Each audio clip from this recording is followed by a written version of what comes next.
nobody ever wants to talk about SEO, right? So, and we get these calls, right, or these emails. Do you guys get all the emails? It's somebody saying, I looked at your website, and it's beautiful, but it's really terrible, and we can fix it for you for $3,000 in 3 months. And you get so many of them that you start thinking, do they know something I don't know? They don't. I mean, they do. They know how to sell an SEO service. But in the meantime, you're devastated because you're pretty sure your website is crap and you're not sure what to do about it. So today is all about teaching you a framework for thinking about SEO. So that when people bring SEO service suggestions to you, you know how to evaluate what they're telling you. Most people selling SEO services are selling a slice of what I call the SEO stack, and I'll show that to you today. Now, you'll be able to get all of the slides and download them for yourself. So there'll be a QR code at the end, you scan it, you'll get an email with a link, you can download the slides. Some of them are difficult. I said to some of the folks that were here early, I think the bulb for this projector was made in 1972 because it's really dim. So there's a real possibility that some of the stuff on these slides will be a little more difficult to see. Don't worry about it, you will have the slides and I'll talk you through it. Oh, I'm Andrea Hill. I'm your speaker. I own a company called Hill Management Group. We have 3 different brands that serve small business owners.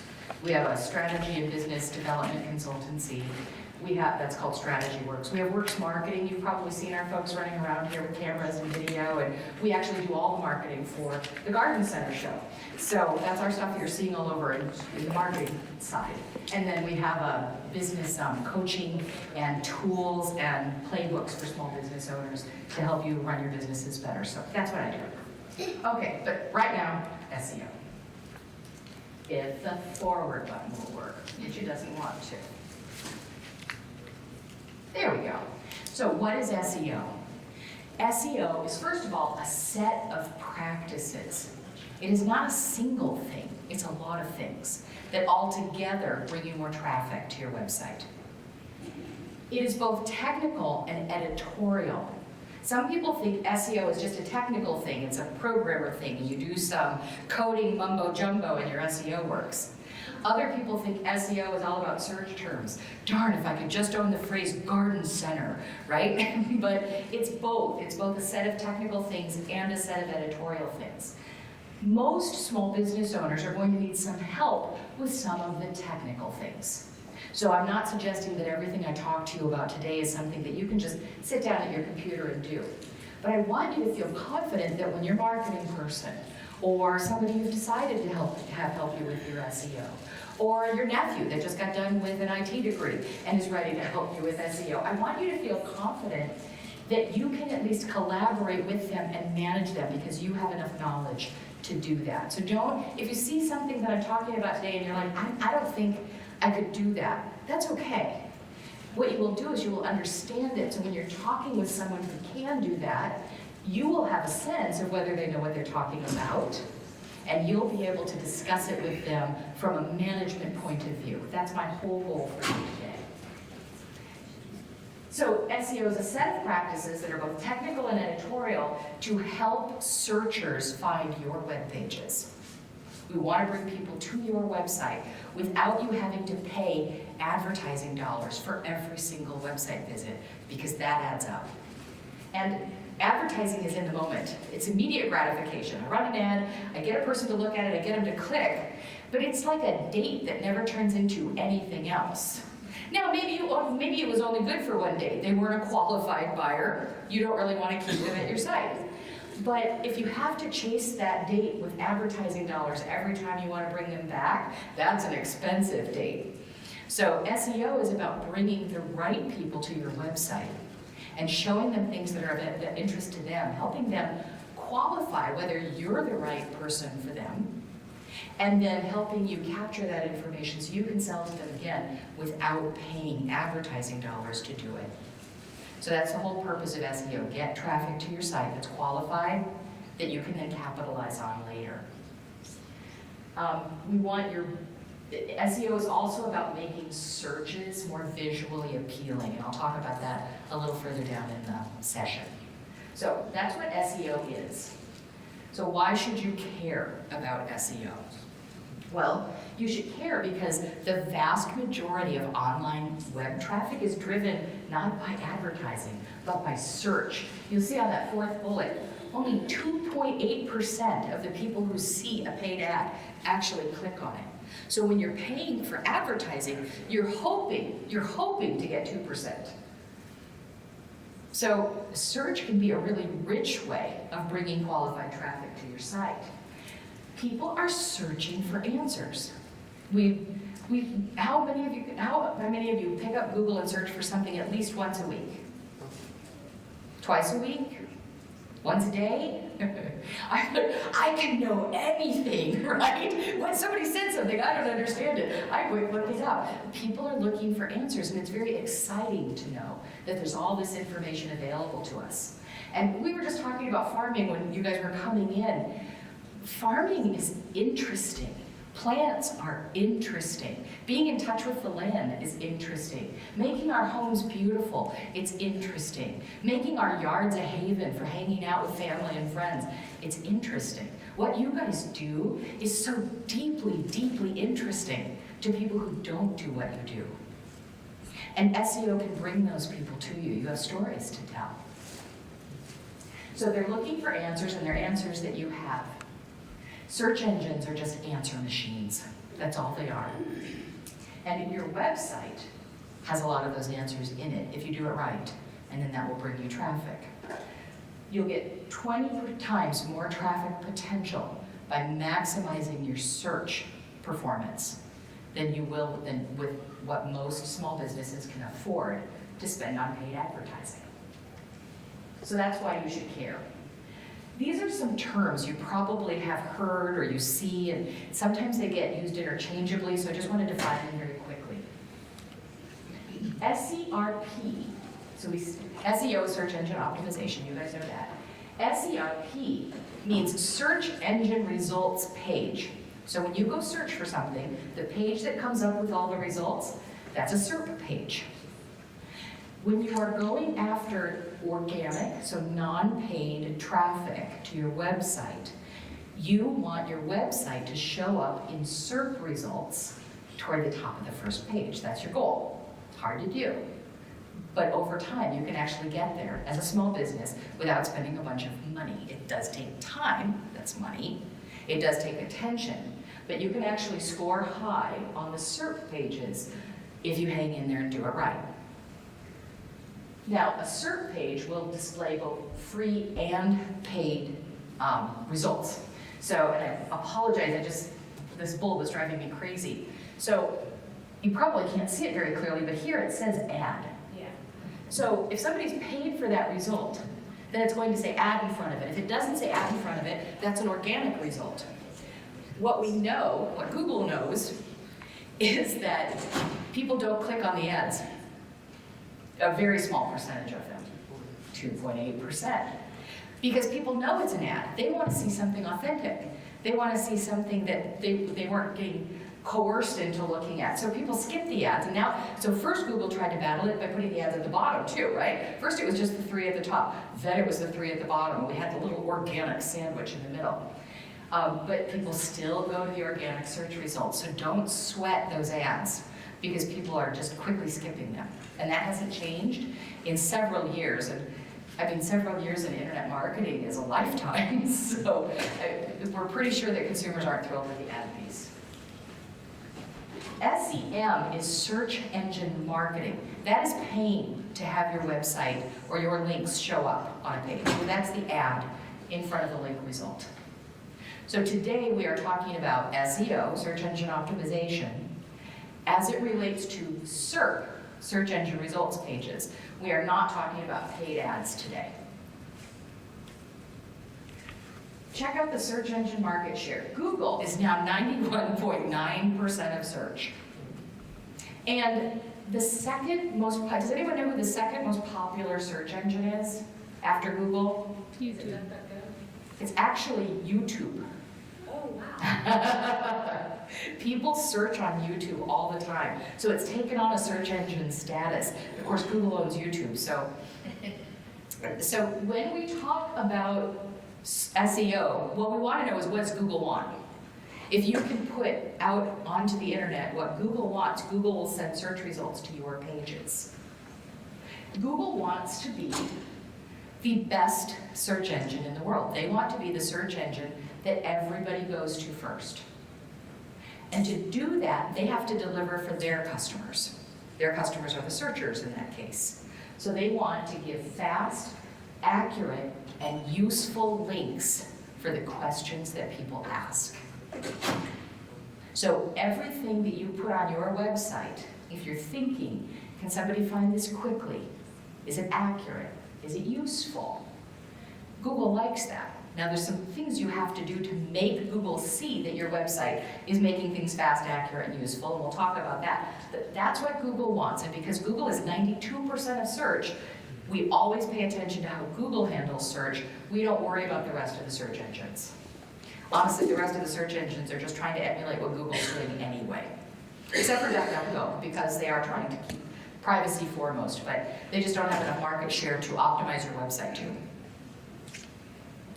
So Google cares so much about how people feel about their search results. So this is a search page on the left.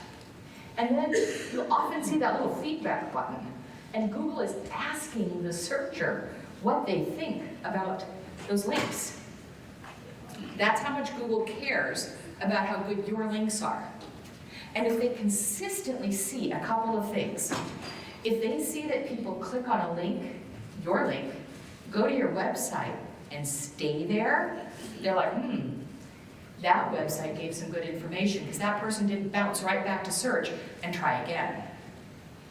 If they can often tell the first jump after somebody lands on your website. So if somebody clicks your link and goes to your website and then goes to another page on your website, Google knows you've got them. That was interesting enough to click again. If the searcher goes to your website and stays a long time, Google Analytics can see how long they're staying on your site. So these things are, if your page loaded very quickly, so somebody clicks your link, goes to your website, and then they get that little circle, they can tell the page isn't loading, the search engine can. And they're like, that's not a good experience. This website just made this customer stand in line. And by the way, if you think people get impatient standing in line at your stores, you've got 2 seconds on your website. That's how long you're allowed to keep them waiting in line. So your website has to load fast. So Google's monitoring all these things from the back end, and they're looking for that fast, accurate, useful information that your links are supposed to be delivering. And if you do that, then Google starts raising your search results. So this is what I call the SEO stack. Remember we said that SEO is a set of practices. And again, I apologize for the dim bulb, not me, the projector. But you will have the slides to download at the end of this, so you'll be able to look at it more clearly. But these are the things, this is the set of practices that Google cares about when it comes to deciding whether or not to show your links first. First, it wants to know, can the search engine even crawl and index your site? And we'll talk about each one of these in turn. Then, is your content interesting and relevant? The third one, have you optimized your content for keywords? And that is a plural. Really, we talk in terms of key phrases now. There's no such thing as owning a word. There's just too much search. The fourth one, does your website offer a great user experience? Then, is your content share-worthy?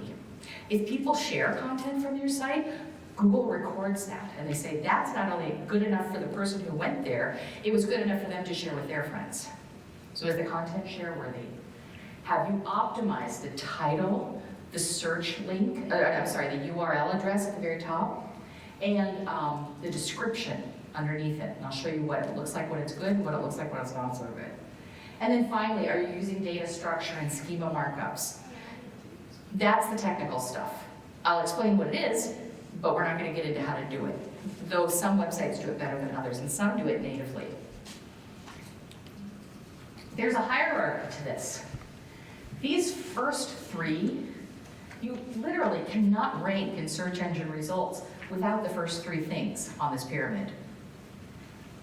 Up at the top, those are the things that help you stand out. So if you really want to score on SEO, you need to do the whole pyramid, but I want you to start at the bottom and get your basics done first. No sense doing lots of things to make your search results pretty if you haven't accomplished the things at the bottom. You're just going to be wasting energy. So that's your SEO stack, and we do it in this order. And will it take a while? It depends. If some of you have WordPress sites, it's going to happen a little faster than if you have, say, a Wix site.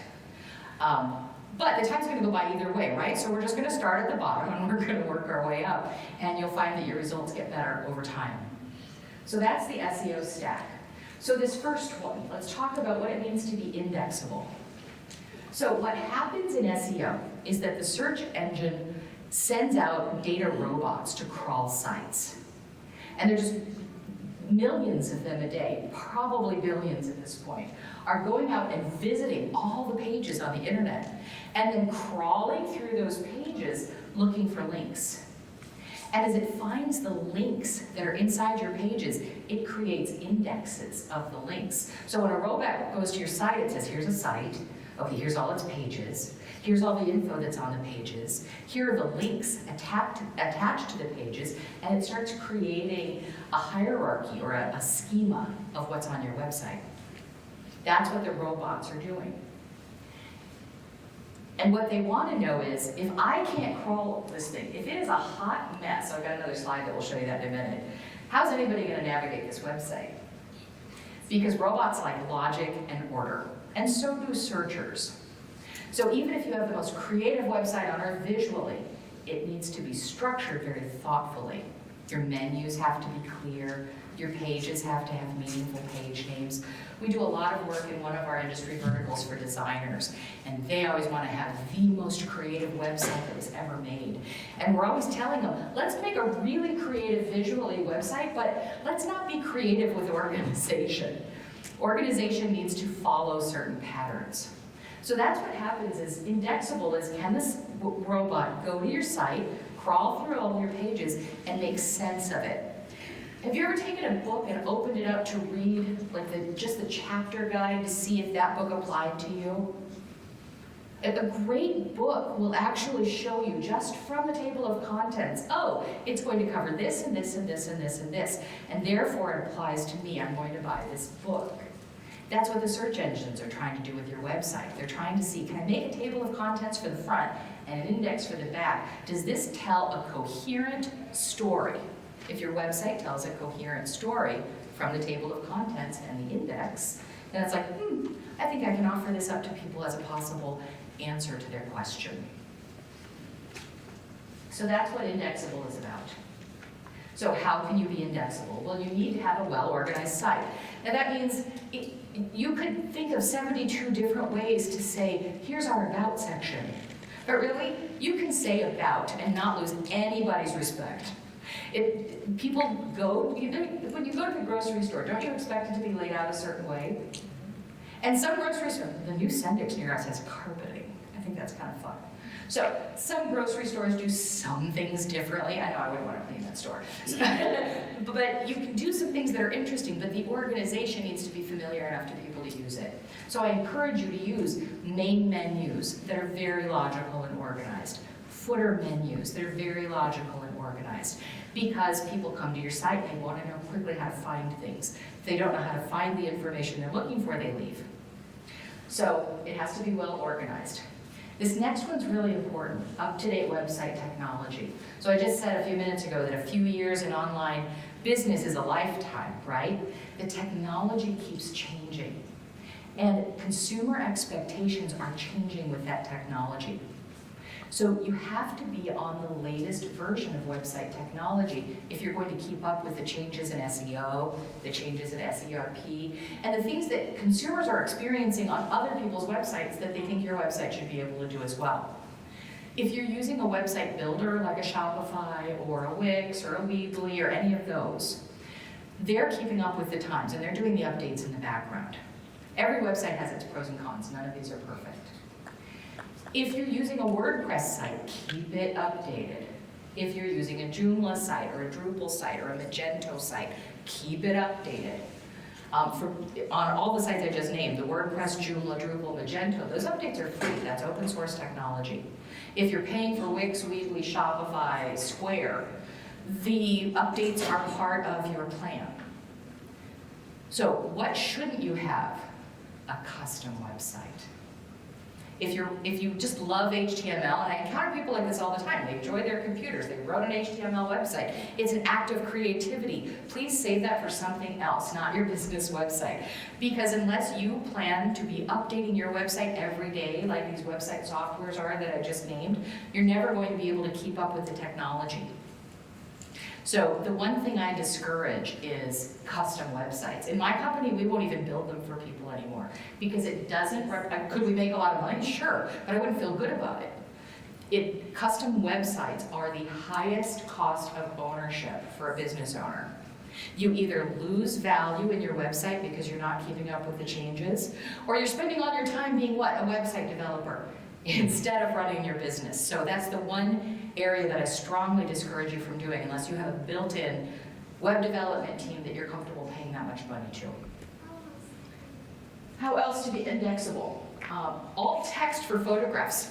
One of the most important things that Google is pushing right now is making sure that all websites are accessible to the blind, to the hearing impaired, to the anyone who has difficulty using a website with normal vision and hearing is typically what we're after.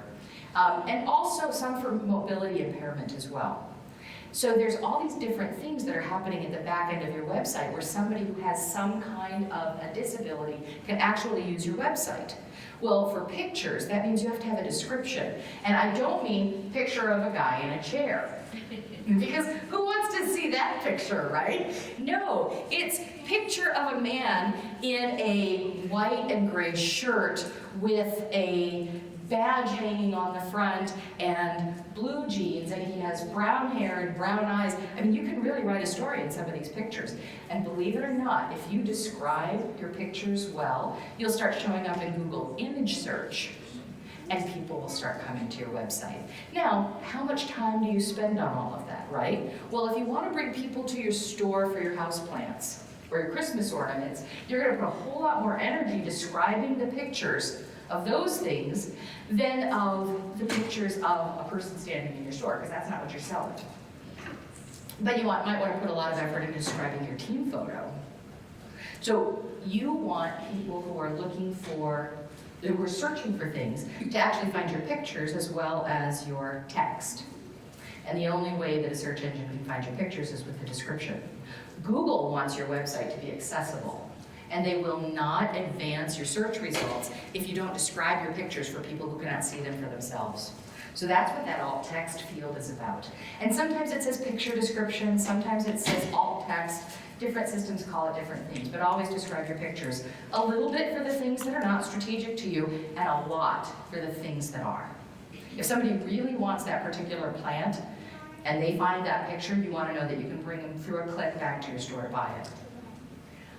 Transcripts for videos. If you're posting video on your website, make sure you don't just post the video, but that you actually have a transcript available. So, and you'll see it in the news sites now. They didn't used to do this, but here's the video, or read the transcript below. And that way somebody who is either hearing impaired or who just doesn't want to have to go through the process of, I turn all mine on to like 3 times speed and try to listen to them that way. Sometimes people just want to read it, so it's good for everybody, but it's an accessibility thing. Sitemaps. Sitemaps is one of the technical things that you need to submit a sitemap of your website at least every quarter to at least Google. It doesn't hurt to submit it to Bing and AOL and all the other search engines, but a sitemap, how many of you have a WordPress site? Okay, so we've got some WordPress in here. Shopify? Wix, Weebly, one of those? Joomla? Drupal? What have you guys got? I think we're WordPress. WordPress? And now to go Shopify. Anything I didn't name in here that somebody's got? GoDaddy. Sorry? GoDaddy. You built on a GoDaddy in their builder? Okay, so except for Shopify, you all need to submit sitemaps of your website to the search engines. And that's just basically a way of saying, here search engine, look how well organized my website is, please come crawl it. That's just an invitation. And it's a bit of code, your website developer can do it for you, you submit it to the search engines, and it invites them to come back and crawl your site. If your site hasn't been changing very often or in a while, the search engines have stopped crawling it. So that sitemap helps bring them back. But that's one of the technical things, usually your web developer will help you with that. Internal links. So if you have an about page, and on the about page you're talking about something in the store, link to the page where the product is. If you're on a product page and you're talking about how your salesperson, Sherry, if this is her favorite plant, link back to the about page where you have your team photos and your team, descriptions and who's who. Links inside the website, the search engines love it. It's like, wow, this isn't just talking at people. There's a conversation going on here inside this website, and it interprets that through your links. It's also good for keeping people on your pages, because if somebody sees this is Sherry's favorite plant, they might be crazy about, finding more out about Sherry, because they like this plant too. Or if they're on your team page, and Dan talks about his favorite part of, his favorite product, they might be curious enough to go to the product. So the cross links inside your site, what we call internal links, those are really good for search, but they're also really good for getting people to stay in your site and get more connected. Inbound links are links coming from outside your business, other businesses that you might be collaborating with. So maybe you collaborate with another local business and you do some blog posts about them, and they do some blog posts about you. Now you link to each other's websites, you have an inbound link. The search engines say, well, if that business trusts them enough to send people traffic, maybe we'll give them a shot and give them some link elevation. So that's what an inbound link is, it's coming from elsewhere. And then everywhere you can on your site, you need to encourage social sharing. Because the other thing that the search engines look for is, did people go to this page and then share something to their Facebook page or their Pinterest board or anywhere else socially? Because if your visitors are sharing information out from your site, the search engines see that as validating your content. Believe it or not, that was all about being indexable. I'm going to skip that slide. If the search engine comes to your website and your organization looks like that corn maze, that looks like a really fun corn maze to me, but it is not the way your website should be organized. So what the search engines want to see is this. They want to know that your data is very organized. So really clear main menu. If you have sub-menus, really clear sub-menus. If you have things in your footer, they should all be attached to a menu. The search engines look for menus as the first line of organization in your website. Now, once again, Shopify is going to organize that for you. WordPress sites. WordPress kind of limits what you can do with menus, which can be frustrating, but on this front, it's helpful because they force you into logical menus. Wix and Weebly let you just throw anything on a menu. Here's a page. It's going to be I'll make it a link on the main menu, but it's not really in a menu. It's just a button. Search engines don't like that. So they want to know that you've constructed menus and it can go down the menu and see what that information is. So it's looking for these kinds of organization. Does that make sense? Sometimes that gets confusing to people because they're like, it was on the main menu, so how is it not in a menu? A button can send you anywhere. You could take a button on your main menu and send it to my website if you want. But that doesn't mean it's a menu. So behind that button, is it going to find an article or a link to somewhere else? What I want it to find is a menu in your website that says, these are all the things in this main menu. So it's an organizational element, a menu is. And then it's buttons on the front end. So that's what the search engines want to see. Level 2 is relevance. So if you think about that pyramid I showed you, is it relevant, useful information to the visitor? People tend to think of the internet as being made up of code or pictures or video. We talk a lot about how many great pictures do you have on your website? Have you optimized your pictures? Are you doing video? Well, at the bottom of everything, the internet's just made up of words. That's really what the internet is. It's just words and words and more words. So which words in your business story matter? Those are the ones that you want to use to bring people to your website. And that all comes back to understanding your business strategy. And if you want to distill strategy down into a really simple thought process, it's the answer to these 3 questions. Who are we? What do we do that makes us different? And why do we matter? That's like Strategy 101 from your MBA course in 3 questions. Who are we? What do we do that makes us different? And why do we matter to our customers? You don't need all the customers, you just need the right customers. All the words in your website should one way or another answer those 3 questions. If they do, then you're going to be drawing interested traffic to your website. So that's what level 2 is about, is your content interesting and relevant. A couple of quick things about content though. How many of you are posting something new on your website at least once a week? Every other week? Once a month? Okay. The search engines want to see fresh content every week. If you're not posting fresh content every week, they question whether the website is stale. It's not hard to do. Everybody's like, nobody reads a blog. You know what? Search engines, they read blogs. They love those words. They eat them like candy. So even if you're just doing a little store journal about what's going on in the store, remember, you are interesting. You are really, really fascinating to people who don't do what you do. They think you have the most amazing job in the world. Of course, they don't know about the hours. but you're really interesting. So if you're journaling what's going on in your store and talking about the products that are unique to you and the practices that are unique to you, a little online journal can go a long way to being that every week new content. And you know what? It doesn't have to be editorially perfect. Get the word spelled correctly. That's what word spell check is for. Get it spelled correctly. Don't worry about whether you used an Oxford comma, and don't worry about whether you're going to win some kind of a journalism prize. Just get your stories out there, because it needs to be happening often, your new content, to bring the search engines to you. Level 3 is searchable.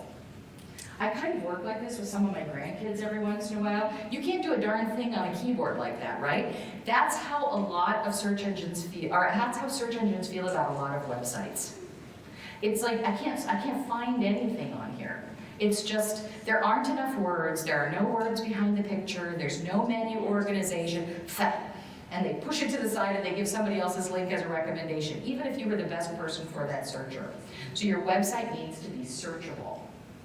So, to be searchable, you have to be thinking about, what are my people searching for? My people. Now, I'm not worried about the big box, goes and buys a flat of pansies at Home Depot every May and then forgets about it for the rest of the summer. Who are my people? And what are they searching for? And I guarantee you in this room, your people are different than your people, and your people are different than your people. So think about who your people are searching for, what they're searching for. And how many people are searching for it? If you've got such a narrow strategic vision, that's a strategy discussion, no, not SEO, but if it's too narrow, if you haven't really thought through who all your people might be, then think about how many people are searching for it, or think about other things you could talk about on your website. Like, you could get pretty micro with some of your topics, but it won't appeal to enough people. So how many people are searching for these things? Now, micro can be really good. We call that long tail SEO. If you are the only person in the country who has this one thing, then anyone who's looking for it is going to find it on your website. Do talk about that. But think about what your people are searching for, how many people are searching for it, what kind of content you can put in articles, and in what format do they want the information. We know that we talk a lot about how much people don't read. In fact, I find that people do read more than people like to say they read. Everybody's like, nobody reads, nobody reads. People actually read, but they also like to listen to audio. They also like to watch video. They also like things broken down in bullets to skim. So if you do a little bit of all those things, if you took a walk through your planting section and just talked about what you were observing with your plants. I had so much fun listening to you guys on the tour yesterday. As you talked about plants in ways that the normal shopper does not. And like I said, I come from a farm family. I know plants, but you know what? It's so great to listen to people talk about them, talking about what the soil was like. If you did that on a little audio broadcast once a month and put it on your website, people would love that. You're teaching them. That's a gift. So think about what formats people want things in, because that's really good for your search, and it's good for your customers. So that's what level 3 searchable is about. Now, don't get hung up on search terms. Just don't. Nobody can own garden center, nobody can own, pick a plant name. Just put content out there that's meaningful, that's about your business and the things you sell and the way you sell them, and people will find you. Do spend some time thinking about how people might search for it. We can get a little internal with our businesses and we know our own terminology, but when customers come up to the counter and ask you for something, that's how they search for it. So think about how your customers are searching for things. When you get really, really good at this pyramid, if you want to go back and do a whole study on technical search terms, great. But honestly, you can get so far just thinking about the conversations you and your employees have with your customers and how people ask you for things. And the funny words or names they use for things that are not the right names, or how everything's a black-eyed Susan. Or if it's just, think about how they ask for things and give them the information that way. So that's, search terms don't get hung up. That's my best message for you now. There's time for that later when you've aced the rest of this. Level 4 is website performance. Does your website offer a great user experience? So it's website performance and quality content. Your website needs to load fast. It needs to be easy to use. Your menus need to make sense to people. Again, if you're using Wix, Weebly, Squarespace, any of the builders except Shopify, and this is important, most of them are going to be pretty fast. Shopify is notoriously slow. And the reason for that is that Shopify didn't use any standards requirements. When people started developing third-party apps or plugins for Shopify sites, and the code on those things is terrible. So for every app you load into your Shopify site, you slow the site down dramatically. There are solutions for that, but it's a whole other conversation. And I'm here for the whole show. So if you've got a Shopify site and you're worried about speed, just pull me into a chair and I'll tell you some of the ways to fix it. But be aware that Shopify sites are notoriously slow and it is a problem for your search. And then the other thing is quality content. You don't have to have the slickest pictures in the world. You don't need to pay, $8,000 for a photo shoot every month. What you need is great content that speaks to your brand and pictures of what you sell. And what you sell is beautiful. I was going through our photography from yesterday, just from the garden center tour. We had 1,000 shots yesterday, all of them worthy of going on websites. It's like, you guys have made in heaven visual brands. So take your pictures, tell your stories, have conversations on your website with customers the way you have them in your stores. And that will take care of your part of quality content. If you could, and I'll show you a link later to test how fast your site is running. This is stuff for your website manager to help you with. I'm not going to go through this whole link, or this whole slide. You will download it when we're done, and you'll have it. But that's your list of things that you need to be fast and easy. That's the stuff to sit down with your web manager or your marketing person and say, this is the list I need to know, that I need to do for my site to be fast and easy. How are you getting me there? And that way you don't have to figure out how to do all these things yourself. It took me a long time. Share-worthy. Is your content share-worthy? Are you giving them information on your website that they cannot wait to share with a friend? And when you find that people are sharing things, that means you have to have your social media share buttons turned on in your website, something for your webmaster to do. And then you need to be tracking your data so that you know which things people are clicking on and sharing. And your webmaster can help you with that. Then you can say, wow, my people share a lot of this. They don't seem to care to share much of that. Then you can do more of this and less of that. But if you don't have social sharing turned on in your website, you will never find out what's share-worthy. And remember that the search engines want you to have websites that people want to share things from. The external links is really about relationship building for small businesses. If you write, if you enjoy writing, offer to write a garden article every quarter would be enough for a local newspaper with an online presence. They have to have the online presence so they can link back to your store, your website. Find collaborative partners in the community that have businesses that serve customers similar to your customers, and then do things for each other. And you'll build each other's link worthiness by doing that. So that's all marketing, but it's really good for your SEO. And finally, establishing authority. Now, people have a habit of, they made a website, and it was there for 2 or 3 years, and then they scrapped it, and they made a new website, and it was there for 2 or 3 years, and they scrapped it again. Okay, this is like having serial marriages. It just doesn't work. It gets really expensive, and you never get anywhere. So what you need to do is get married to one website and stick with it forever. My business is on Joomla websites that we've been on for 15 years. They look entirely different than they did when we made them 15 years ago, but we've never had to start over. You can do the same thing with a WordPress. Shopify, maybe not 15 years, I think they started like 13 years ago. But commit to a website technology and then update, because every time you scrap a website, you scrap your domain authority and your page authority. The search engines go, whoa, they just blew up the house. Now I don't know what to do with this website. And I have this all little history laid out about this website. Now what they do? So don't do that. Just get settled in a website technology that you can live with for the long term.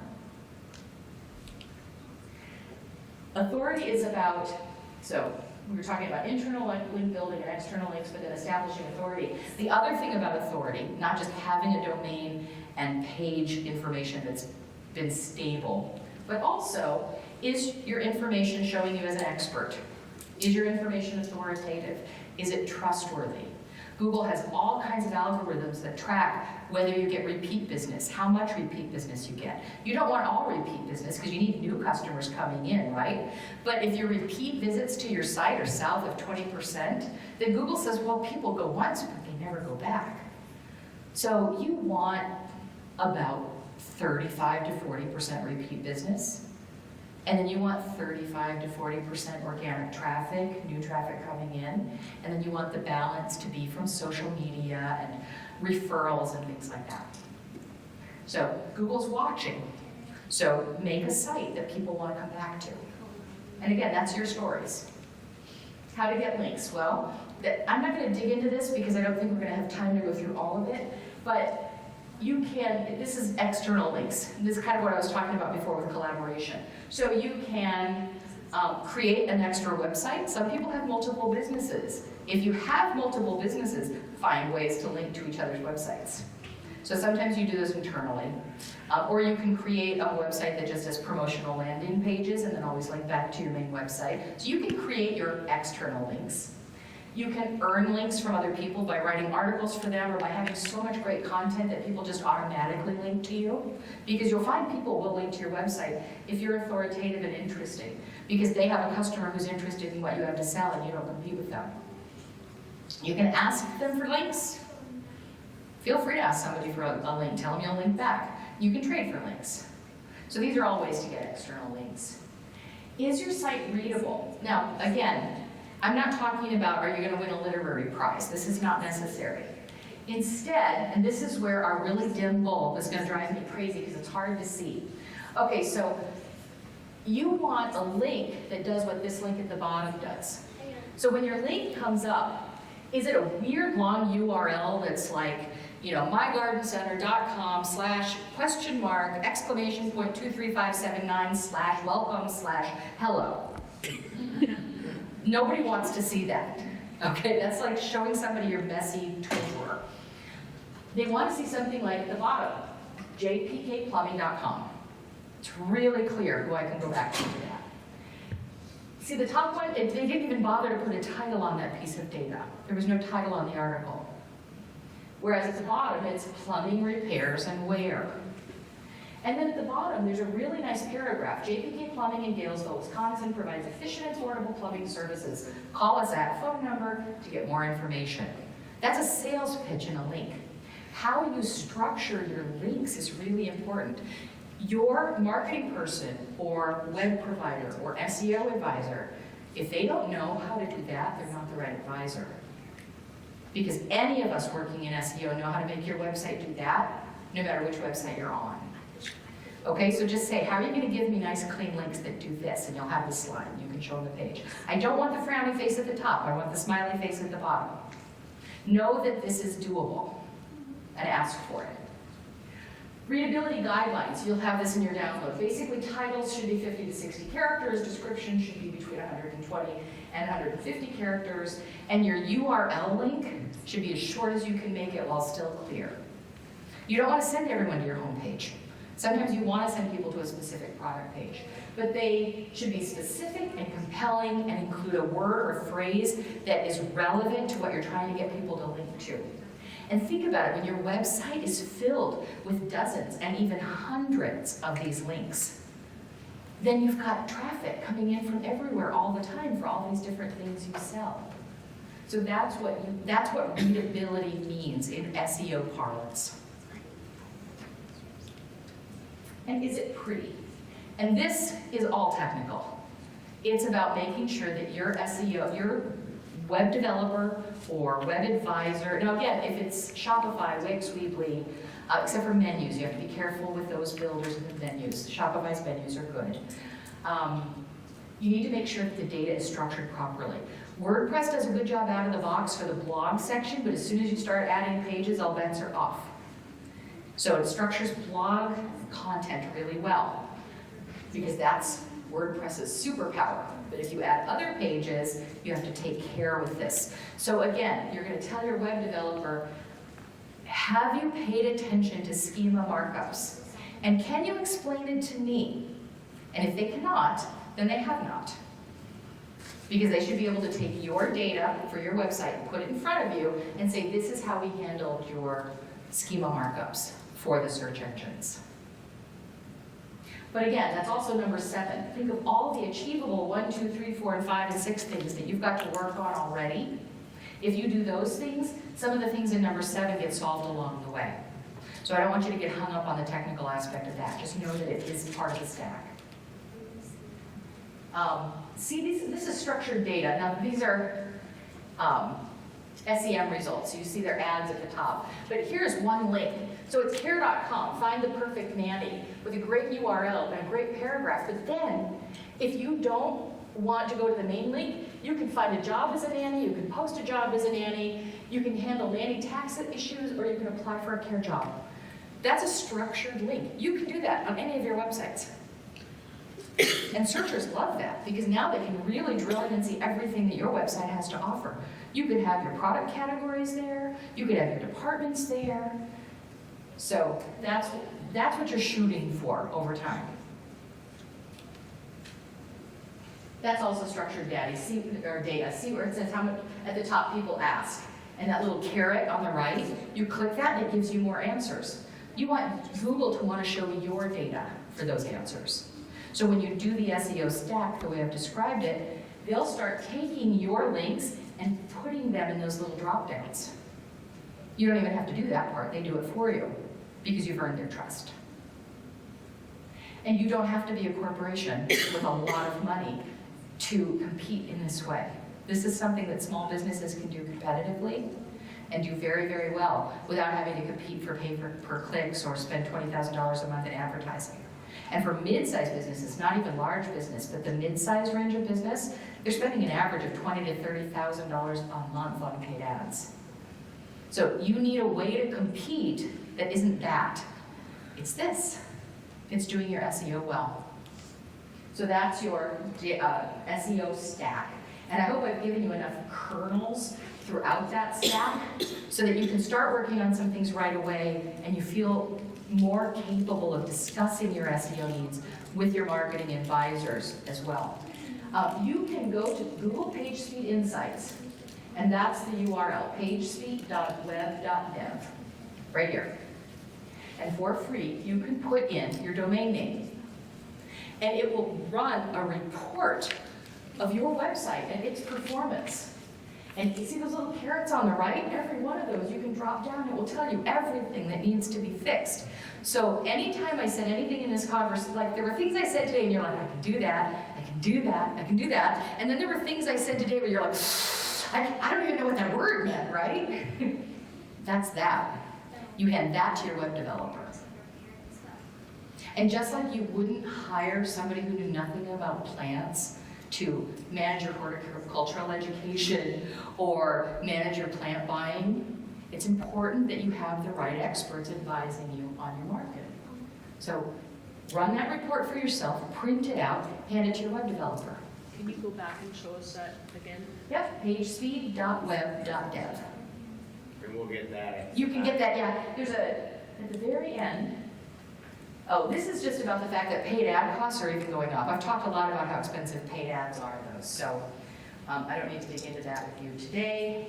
The last thing I want to tell you is make sure you're capturing leads on every page of your website. Invite, and in the next session, I don't know if you're going to join me at 4 or not, but I'm going to talk about automation for your small business. So that simple tools, affordable tools you can use to cut some of the admin work out and get more of the marketing work done. And I'll go more deeply into this, but you need to be collecting information from people who visit your website, encouraging them to leave an email address so you can market to them again without, because only 4.5% of the people who accidentally stumble onto your website will ever come back. So of all the people that stumble onto your website, if you could collect just 2% of their email addresses, that's a huge amount of revenue that's available to you if you start communicating with them in ways that are meaningful and relevant and get them to stick around. So I want you to capture leads every chance you get on your website, not just in the footer and not just on the homepage pop-up. And there's the QR code, and I'll tell you or you can, if you don't want to use the QR code, that link, works.me/SEO-IGCs, will also get to you. You're going to fill out a little form, and it will immediately send you an email with the slides to download. And I will tell you that in 10 days, you will get another email from me. You'll learn more about this in the next session, saying, did you get a chance to download your slides? If you didn't, here's the link again. And I want you to do that with your customers, because even though you all thought, damn, she's gonna email me now, that's what we do. That's what we have to do to build these relationships with our potential customers. So you're going to get an email in 10 days as well, but you will have the slides. And then I won't blast you with email again, because I'm terrible about remembering email, aren't I? We do. I'm like the cobbler with no shoes. It's like I'm telling people, you should market more, but then I forget to send emails. So I promise 10 days, and then if you don't want to hear from me again, you probably won't. Anyway, that's what I have to say about SEO. And we've got 7 minutes left if you have questions. Or we can talk about rain. I'm happy to talk about that too. Yes? Well, if I'm unhappy with my internet provider or website builder right now, what's going to happen when we switch? Warned us not to switch, but... So, what kind of website do you have? Not sure? It's okay. It's through Town Square Media, they're big national media. Some of the big national media ones make this switch difficult because they give you a proprietary set of software that is like golden handcuffs, which I'm not a fan of. You will need to make sure that your next web developer is very well versed, not only on how to get you into a new website, but how to help you maintain your domain and page authority. So have that discussion. That's the phrases you need to remember is, you need to maintain your domain authority and your page authority. You don't want any broken links.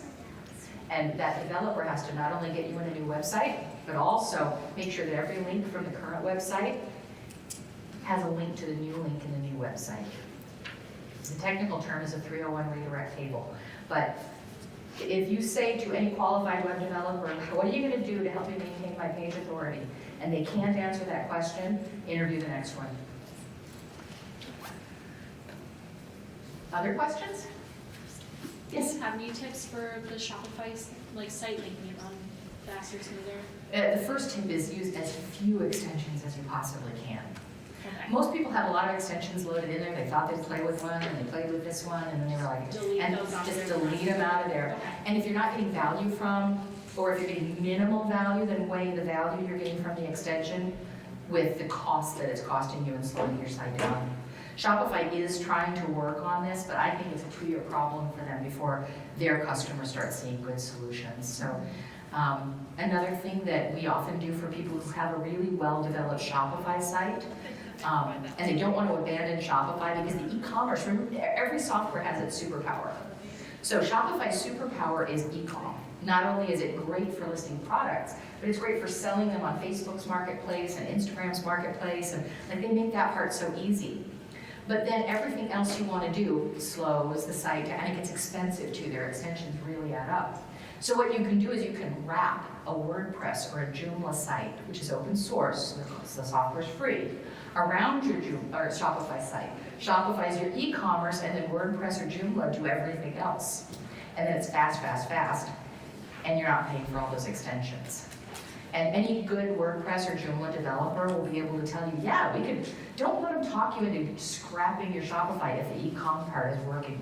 Don't ever let anyone talk you into scrapping anything. They should always come to you with creative, how can we make what you've got work, before they start talking about making something new.